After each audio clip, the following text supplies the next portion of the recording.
You ever walk into a room and feel like the punchline to a joke you didn't even get to hear first?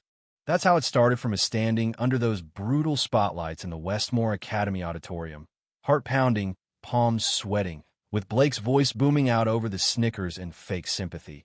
Let's see the diva's son embarrass himself. Yeah, that's how it goes when you're the black kid at a school full of future senators' kids and trust fund brats. The so-called charity project, the one whose mother just happens to be Vivian Johnson, Queen of Soul and 5-time Grammy winner. But none of those kids cared about the music when it came to me. Just the spectacle-eem, Marcus Johnson, alone on stage, surrounded by faces itching for me to fail. I knew they'd forged my name to put me in the talent show. Even the principal was in on it, grinning with her, "We're all eager to see what you've prepared." Please. I'd never volunteered. I never sang in public, not out of shame, but because every time I opened my mouth, I wasn't Marcus, I was just her son. You know what I mean? Labels are heavy, and people love to slap them on you, then pretend they're doing you a favor. So there I was, the room humming with expectation, cell phones aimed, ready to immortalize my humiliation. "We're waiting, Marcus," Principal Reynolds prodded. I could have walked off. Lord knows I wanted to. But I caught Mrs. Rivera's IME music teacher, the only person there who'd ever really seen me, not just my last name. She'd found me once, singing softly to myself in the empty music room, pretending I didn't care, but she knew better. "You don't have to do this," she whispered now. "But that's the thing sometimes you do, if only to prove to yourself you're not what they think." I told them I'd sing something my mom wrote, something no one had ever heard. It was true. She'd written it for me, years before the world cared about her name, in a little apartment in Oakland, when lullabies were all we had. It was a hush. Even the worst of them leaned in. It's funny, right? You put a label on someone, call them a charity case, then act shocked when they have something real to give. I closed my eyes, let the first shaky note slip out, almost too soft, but then it grew deeper, stronger, like the voice wasn't just mine, but generations behind me, singing about roots that push through concrete, invisible but unbreakable. I could feel the whole room shifting, even Blake's smirk faltering. Mrs. Rivera had tears in her eyes. I heard whispers stop, saw phones lower, felt the air change. The humiliation they'd planned was flipping right in front of their eyes. That's when the sabotage hit. The lights started strobing.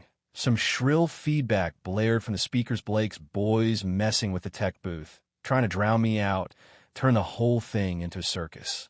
For a second, I almost broke. But then I remembered watching my mom improvise when the band missed a beat. She always said, "Make it part of the show." So I did.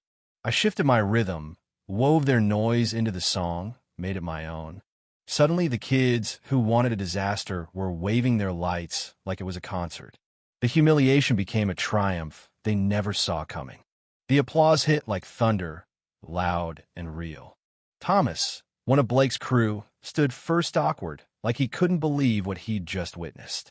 Blake just sat there, arms folded, jaw clenched, defeated, but not done. Backstage, Mrs. Rivera found me, shaking with leftover adrenaline. "You knew they'd try to mess with you, didn't you?" she asked. I nodded. Yeah, I'd known. That's why I picked that song, the one Mom wrote to teach me how to adapt, to stay true when everything's against you. But honestly, I hadn't planned to sing it all until last night when I got this wild email. Turned out my mom sent a secret recording of me singing to Berklee College of Music. They wanted an audition. Can you believe she never told me? I said, half laughing, half furious. Before I could process it, a pack of students poured in, some cheering, some just curious.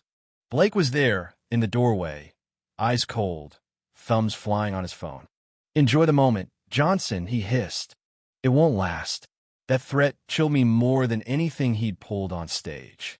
That night, the video of my performance popped up on social media, but with a twist. Blake had edited it, splicing in old clips of my mom to make it look like I was just a cheap imitation. The comments were brutal. Feketalent, charity project.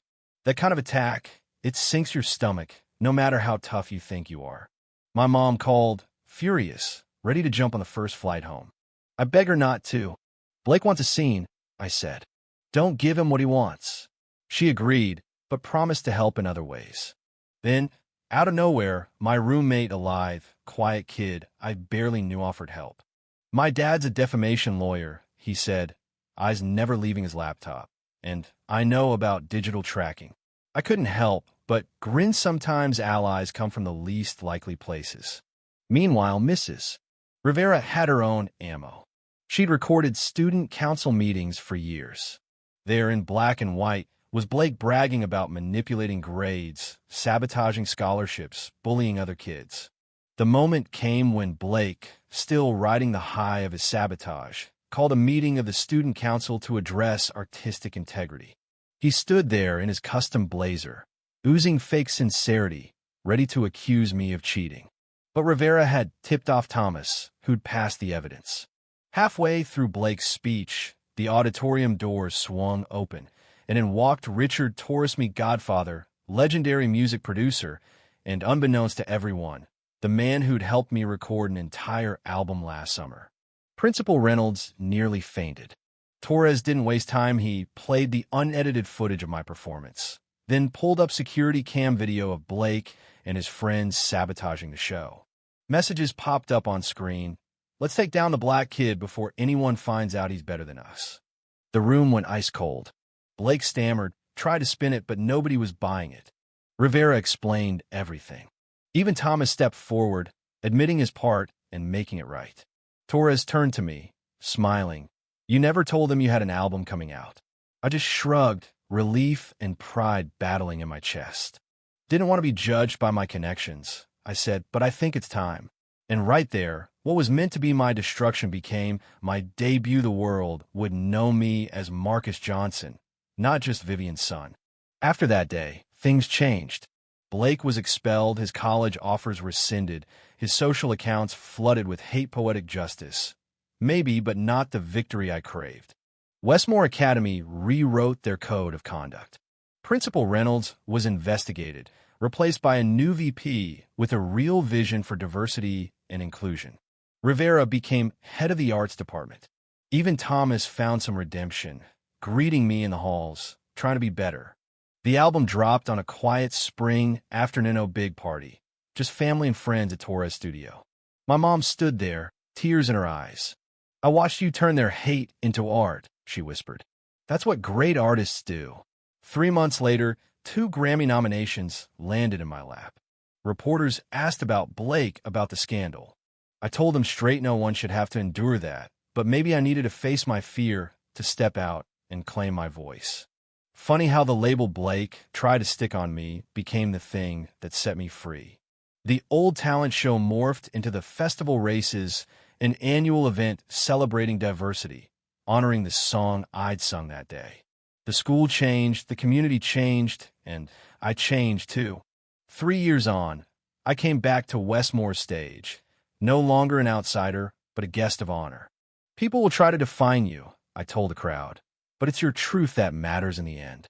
You know what I mean? When you find your real voice, nobody can silence it. So, if this story hit home, drop your thoughts below. Tell us about the time someone tried to put you in a box and how you broke free. Because the lesson isn't just that talent beats prejudice. It's that when you know your worth, no one else can define you no matter how hard they try.